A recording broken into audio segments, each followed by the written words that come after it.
Hello everyone, energy find में आपका स्वागत है। मैं हूं शुभेंद्र। आप मेरा शॉर्ट नाम है शुभ। आप मुझे शुभेंद्र भी बुला सकते हैं या शुभ भी बुला सकते हैं। तो आज हम नए टॉपिक में लेकर आए हैं। हम आज सीखेंगे अपनी कुंडली कैसे देखें, या हमें अपना लगन साइन और मून साइन और सन साइन कैसे देखें। हम आज उसके बारे में आज स्टडी करेंगे। मैंने डिफरेंट हाउसेस बना लिए हैं ताकि आपको अलग अलग हाउसेस में बता सकूं कि कैसे हम अपने अपनी जोडिक साइन को देख सकते हैं। तो चलिए शुरू करते हैं। सबसे पहले हम देखेंगे कि हमारे जो जोडिक हाउस है, यानी कि ये जो बॉक्स है, इसके अंदर जो है 12 घर होते हैं, यानी कि first, second, third, fourth, fifth, six, seventh, 8, 9, 10, 11 and 12, यानी कि 12 घर होते हैं। हमारे जो होरोस्कोप है, हमारी जो कुंडली है, उसमें हमारे जो है 12 घर होते हैं।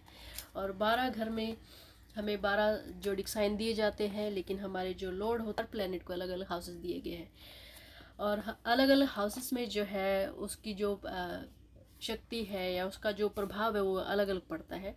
लेकिन अगर सबसे पहले हम देखते हैं कि अगर हमारे हाउस में अगर फर्स्ट है, अगर हमारे फर्स्ट हाउस में अगर फर्स्ट एक नंबर लिखा गया है और उस पर लिखा है या तो इंग्लिश में LA लिखा होगा या ल लिखा होगा, यानी कि लगन साइन। लगन साइन जो है हम अगर हमारे घर में अगर फर्स्ट है और जहाँ पे हमारा LA लिखा होगा या ल लिखा होगा यानी लगन साइन, वो हमारा लगन साइन होगा। लेकिन बेसिक अगर हम पहली कुंडली में देखे जाए तो फर्स्ट जो है जोडिक में अगर यहाँ पे पहला घर है, ये पहला घर होगा, ये दूसरा घर होगा, ये तीसरा होगा, ये फोर्थ होगा, ये पांचवा होगा, ये छठा, ये सातवां, ये आठवां, ये नौवां, ये 10वां, ये 11वां और ये 12वां। ठीक है। ये लेकिन हर पर्सन का अलग अलग घर में अलग अलग नंबर हो सकते हैं, अलग अलग प्लेनेट हो सकता है, उसके बर्थ के अकॉर्डिंग अलग अलग नंबर होंगे और अलग अलग प्लेनेट होगा। आपको दिखाई दे रहा है ना प्रॉपर? तो ये अलग अलग साइन होंगे। हर होरोस्कोप में 12 बॉक्स बने होते हैं, 12 हाउसेस होते हैं, और हर हाउसेस का जो मीनिंग होता है डिफरेंट होता है। जब हम पैदा होते हैं तब हमारे हाउस में कौन सा प्रभाव कहाँ है और कितना पड़ेगा, किस घर का प्रभाव कितना पड़ता है और किस प्लैनेट का, उस प्लैनेट की पोजीशन उस टाइम कहाँ पर थी, तो ये हम इस होरोस्कोप के ज़रिए हम देखते हैं। और इसी होरोस्कोप के ज़रिए हम अपना सन साइन और मून साइन भी देख सकते हैं। इससे हमारा लगन साइन, सन साइन और मून साइन का पोजीशन का पता लगता है कि हमारा लगन साइन कहाँ है, मून साइन कहाँ है और सन साइन कहाँ है। और ये भी हम इससे देखते हैं कि हमारा जो प्लेनेट है वो किस घर में बैठा है, और वो रेट्रोग्रेड है या कंबस्टेड है, वो मेलिफिक है हमारे लिए या बेनिफिक है। ये सब चीज़ें जो है हम इस होरोस्कोप के ज़रिए देखते हैं। अगर आपको पता होगा कि जहाँ पर LA यानी कि LA इंग्लिश में LA या फिर लगन लिखा होगा, जहाँ पे ल और डॉट लिखा होगा, यानी कि वो हमारा लगन साइन हो सकता है। इस होरोस्कोप में मैंने एज ए एग्जाम्पल के ज़रिए मैंने ये दिखाया है कि यहाँ पर एक नंबर लिखा है और इस यहाँ पर ही LA यानी ल लिखा है। इसका मतलब है कि किसी की कुंडली में अगर फर्स्ट हाउस में LA लिखा है, यानी कि उसकी जो असेंडेंट होगा यानी लगन साइन जो होगा, जो लगन साइन होगा वो होगा एरीज। ठीक है, यानी कि उसका लगन साइन एरीज होगा। और अगर किसी के घर में ऐसे ही एक छोटा बॉक्स और बनाते हैं हम यहाँ पर,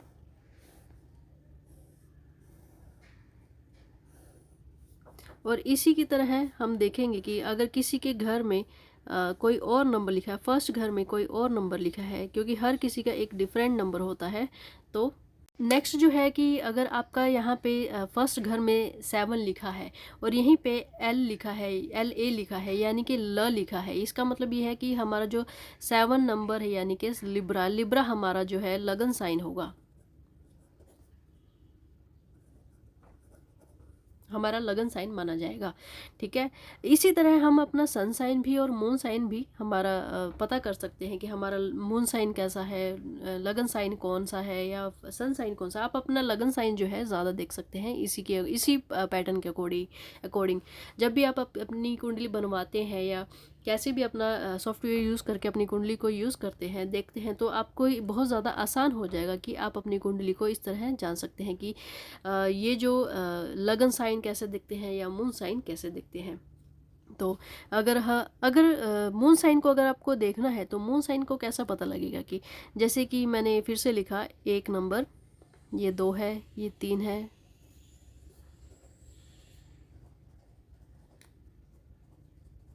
यानी कि अगर यहाँ पे आपका एरीज लगन है, यानी कि यहाँ पे LA लिखा है और ल लिखा है, यानी कि आपका जो लगन साइन होगा वो होगा एरीज।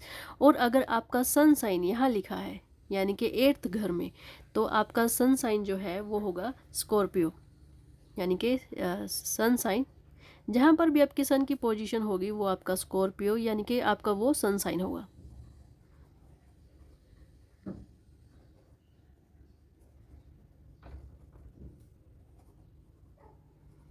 और अगर आपका जहाँ पर भी मून की पोजीशन होगी, यानी कि अगर आपका मून 11th घर में बैठा है, तो आपका जो मून साइन होगा वो होगा इक्वेरियस, आपका मून साइन।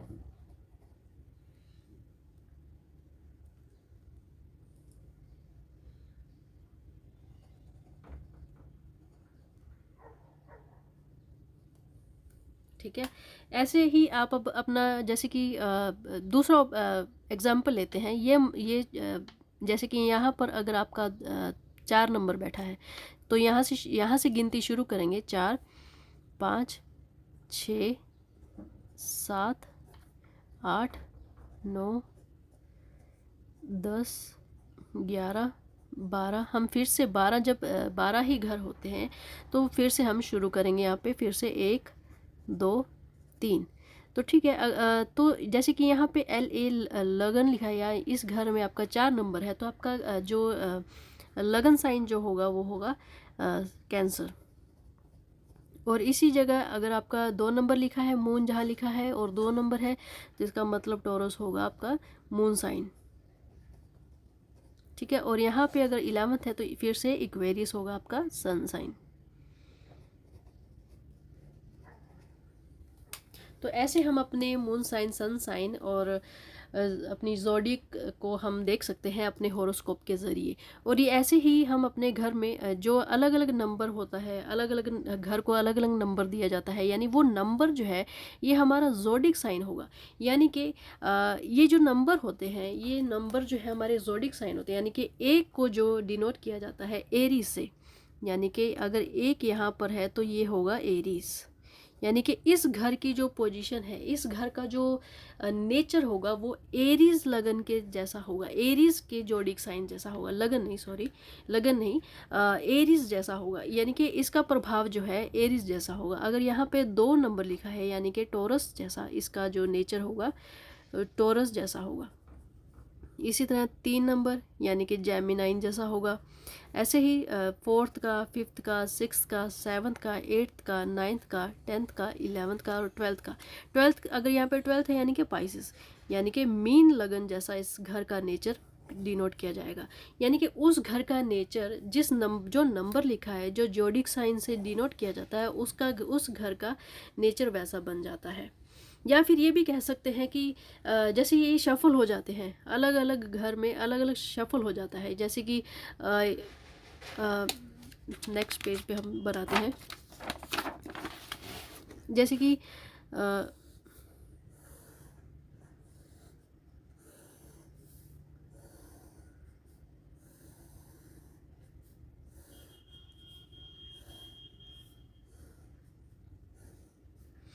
और अगर जैसे कि यहाँ पे 12 है तो इस घर का नेचर पाइसेस की जो नेचर के जैसा होगा।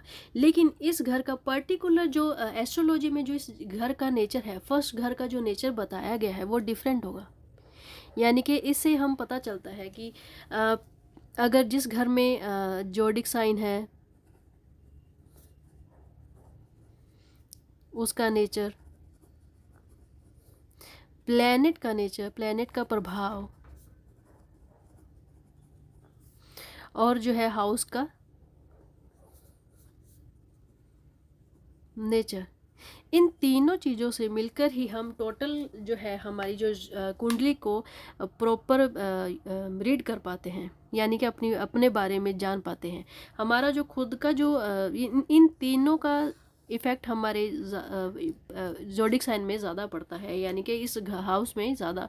हमारी एस्ट्रोलॉजी में जो इन तीनों के साथ साथ नक्षत्र को भी देखा गया है। नक्षत्र को भी हमारा जो इसके अकॉर्डिंग प्रभाव पड़ता है कि हर दिन जो है हमारे प्लेनेट चेंज होते रहते हैं।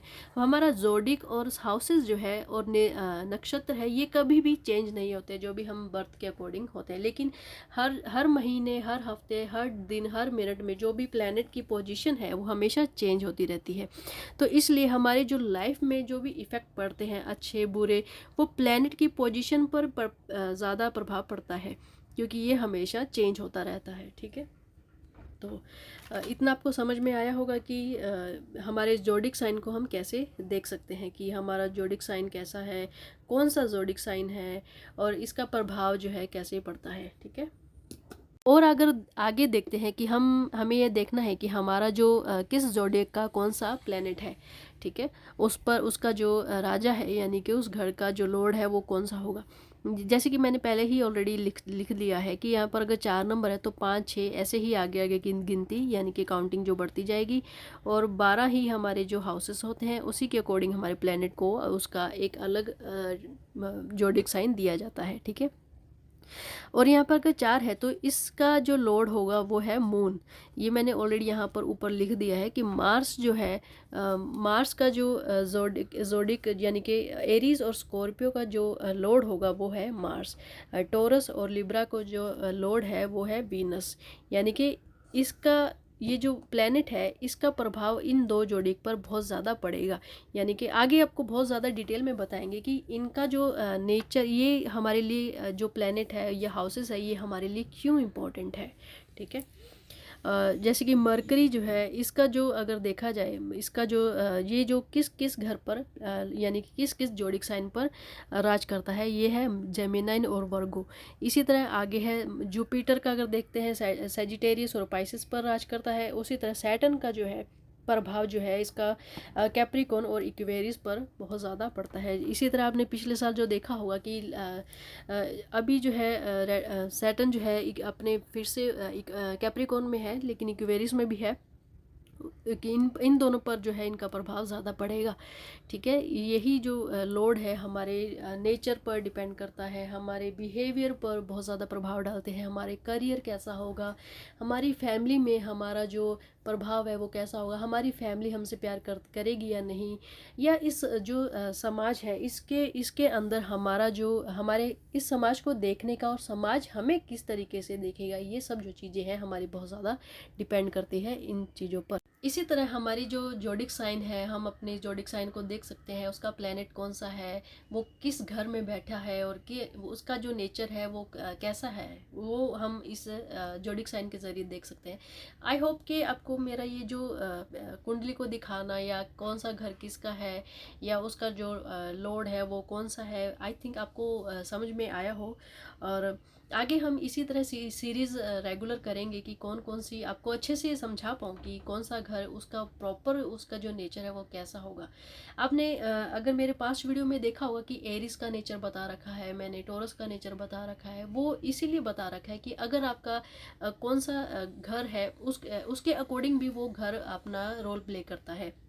अगर आपको प्रॉपर वो जानना है कि एरीज का नेचर क्या होता है, टॉरस का नेचर क्या होता है, सैजिटेरियस स्कॉर्पियो का नेचर क्या होता है, वो बहुत सारे मैंने पीछे पर्सनैलिटी पर रिलेटेड उसके सीक्रेट्स पर जो वीडियोस बना रखे हैं, आप उसको भी कंसिडर करके अपने पूरा जो अपनी कुंडली है उसको बहुत अच्छे तरीके से जान सकते हैं। आगे अगर देखा जाता है कि प्लैनेट जो है हमारे जो नेचर होता है, हमारा जो पर्सनल नेचर है, हम इस दुनिया को किस तरीके से देखते हैं, दुनिया हमें किस तरीके से देखती है, हम किस तरह अपने आप को इस समाज के अंदर लेकर आ सकते हैं, या हमारा जो रुझान है वो किस तरीके से होगा, हमारा करियर वो कैसा होगा, हमें किस तरीके से हमारा करियर बनाना चाहिए, हमारी पढ़ाई जो हमारी बचपन की पढ़ाई, हमारी ग्रेजुएशन, पोस्ट ग्रेजुएशन या पीएचडी वगैरह करते हैं, या कुछ लोग जो है स्पिरिचुअलिटी में चले जाते हैं, कुछ जो है अपना करियर इंजीनियरिंग में बनाते हैं, कुछ जो आईटी में जाते हैं, डिफरेंट डिफरेंट फील्ड चूज़ करते हैं, उसके पीछे भी हमारा ये जो एस्ट्रोलॉजी में जो जोडिक है या ये जो एस्ट्रोलॉजी में हमारा जो कुंडली है बहुत ज़्यादा मायने रखता है। अगर हम अपना करियर हम अपना करियर अपने प्लेनेट के अकॉर्डिंग बनाते हैं, इसी तरीके से हम अपनी जोडिक साइन देख सकते हैं। हमारा सन साइन, मून साइन, ये तीनों साइन जो है हमारे लाइफ पर बहुत ज़्यादा प्रभाव डालते हैं। अलग अलग तरीके से, अलग अलग वे से हमारे जो प्लेनेट है हम पर प्रभाव डालते हैं। हमारे फिजिकली ग्रोथ पर भी, हमारी फिजिकल मेंटली ग्रोथ पर हमारा जो प्लेनेट है, जोडिक साइन है, बहुत ज़्यादा प्रभाव डालते हैं। हम किस तरीके से इस दुनिया को देखेंगे, किस तरीके से ये दुनिया हमें देखेगी, हमारा नेचर इस दुनिया में, इस वर्ल्ड में, या कुछ लोग जो है बहुत ज़्यादा ऊंचाई तक पहुंच जाते हैं, बहुत अच्छी तरीके से अपने करियर में ग्रोथ करते हैं, कुछ स्पिरिचुअलिटी में ग्रोथ करते हैं, कुछ जो है अपनी फैमिली में बहुत ज़्यादा ग्रोथ करते हैं। इस तरीके से जो है हमारी एस्ट्रोलॉजी में जो कुंडली है ये बहुत ज़्यादा प्रभाव डालती है हमारी लाइफ पर। इसी तरीके से हम जो नेक्स्ट जो वीडियोस आएंगे उसमें अलग अलग तरीके से आपको कुंडली देखना, उसके प्लैनेट का प्रभाव, घर का प्रभाव, जोडिक का प्रभाव अलग अलग तरीके से आपको दिखाएंगे। आपको नए नए लेसन्स मिलेंगे उससे, और आपको बहुत ज़्यादा आसान हो जाएगा हमारी जो लाइफ, जो हमारी जो जर्नी है, हमारी करियर की जर्नी है, हमारी जो लाइफ की जर्नी है उसको ईजी करने में। और ये जो कुंडली है उससे अगर हमें अगर उसको पढ़ लें या उसको अच्छे से देख लें तो हमारी लाइफ बहुत ज़्यादा इजी हो जाती है। बहुत सारे ऐसे टास्क है जिसमें हम बहुत ज़्यादा दुखी हो जाते हैं, परेशान हो जाते हैं, लेकिन अगर आपको कुंडली में पता होगा कि हमारी जो टास्क हमारे जो लाइफ में आने वाले हैं, जो हर्डल्स हमारी लाइफ में आने वाली है, हम ऑलरेडी पहले से ही प्रिपेयर हो जाते हैं कि हमें इनका सामना करना है। और उस तरीके से हम जब भी हमें पता होगा कि ये जो हर्डल्स हैं या जो ये कारण है हमारी जोडिक या प्लेनेट के अकॉर्डिंग हमारी लाइफ में पड़ता है, तो हम उससे डरते नहीं हैं। हम खुशी खुशी उसमें अपने वे को, अपने काम को रेगुलर करते हुए उसको कंप्लीट कर लेते हैं, उस जर्नी को कंप्लीट कर लेते हैं। अगर आपको डिटेल में देखना है कि कौन सा जोडिक साइन, उसका नेचर क्या होता है, उसके सीक्रेट्स क्या होते हैं, अगर आपका जोडिक साइन डिफरेंट तरीके से, आपका मून साइन, सन साइन या जोडिक जो लगन साइन है, वो असेंडेंट साइन जो है आपका एरीज या लियो या इक्वेरियस है, अलग अलग तीनों का अगर आप वीडियोस देखेंगे, मैंने बहुत सारे ऐसे वीडियोस बना रखे हैं अपने जोडिक साइन के अकॉर्डिंग, आप उनको जाकर ज़रूर देखिए। उससे आपको ये भी उससे हेल्प होगी कि कौन सा अगर घर है उसमें कौन सा जोडिक साइन बैठा है, तो उससे आपको बहुत ज़्यादा हेल्प हो जाएगी उस घर को जानने में। ठीक है, उन वीडियो को ज़रूर जाकर देखें और मेरे इस चैनल को सब्सक्राइब करें। अगर आपको ये लेक्चर जो अच्छा लगा है या आपको समझ में आया है तो मुझे कमेंट करके ज़रूर बताएं। और आगे आने वाले इस वीडियोस के लिए आप इस चैनल को सब्सक्राइब कर सकते हैं, लाइक कर सकते हैं और अपने फैमिली मेम्बर्स के साथ, फ्रेंड के साथ शेयर कर सकते हैं, ताकि उनको भी अपनी लाइफ को ईजी करने में या उनको अपनी लाइफ को जानने में बहुत ज़्यादा अगर रुझान है तो उनको ज़रूर शेयर करें ये वीडियोस को, ताकि उनको भी हेल्प हो सके आगे ग्रोथ में। एस्ट्रोलॉजी एक ऐसा सब्जेक्ट है जो कि स्पिरिचुअलिटी से भी रिलेटेड है, जो रिसर्च में भी काम आता है। ये प्लैनेट जो है हमारे जो साइंटिस्ट से रिलेटेड भी माने जाते हैं। ये साइंस को भी ट्रू करता है और स्पिरिचुअलिटी को भी ट्रू करता है। इसे हम ये नहीं कह सकते कि ये एक अंधविश्वास है, नहीं, ये साइंटिफिकली भी प्रूफ है कि ये जो एस्ट्रोलॉजी है हमारी लाइफ पर, इस नेचर पर, इस पृथ्वी पर, इस पूरे एनवायरनमेंट पर, यानी कि इस यूनिवर्स पर बहुत ज़्यादा प्रभाव डालती है। अगर एक प्लेनेट भी इधर से उधर 1 डिग्री भी या एक थोड़ा सा भी अगर उसकी रोटेशन में स्लो होता है अपनी रोटेशन में, या थोड़ा सा हिलता भी है, तो पूरी यूनिवर्स में इसका जो प्रभाव देखा जाता है हमारे जो है इस अर्थ की जो ग्रोथ पर, उसके जो हलचल पर प्रभाव डालता है। तो ये साइंटिफिकली प्रूफ है। अगर उस एक एनवायरनमेंट पर अगर प्रभाव डालता है तो हमारे नेचर पर, अगर एनवायरनमेंट ज़रा सा गड़बड़ाता है तो हमारी जो फिज़िकल ग्रोथ है, मेंटली ग्रोथ है, इस पर भी बहुत ज़्यादा प्रभाव डालता है। तो ये साइंटिफिकली भी प्रूफ है कि एस्ट्रोलॉजी कोई भी अंधविश्वास नहीं है। इसी तरह अगर आपको और अपनी कुंडली के बारे में जानना है तो ये जो सीरीज़ है ये शुरू हो चुकी है, तो इस चैनल को लाइक करें, सब्सक्राइब करें, और आने वाले जो वीडियोस हैं उनके लिए आप सब्सक्राइब बटन के साथ एक छोटा सा बेल आइकन है, उसको भी जाकर दबाएं, ताकि आने वाले जो वीडियोस की नोटिफिकेशन है वो आप तक पहुंच सके। और इस कीप कनेक्टेड, और मिलते हैं नेक्स्ट वीडियो में। तब तक के लिए बाय बाय। अपना और अपने प्यारों का ख्याल रखें, और हमेशा खुश रहें, हंसते रहें, और पॉजिटिविटी के साथ ग्रोथ करते रहें। हमेशा पॉजिटिव चैंट करते रहें अपनी लाइफ में, अपने करियर में, और स्पिरिचुअलिटी में हमेशा ग्रोथ करते रहें, हंसते रहें, प्यार करते रहें। मिलते हैं इसी प्यार के साथ, इसी कनेक्शन के साथ नेक्स्ट वीडियोज़ में। Bye bye.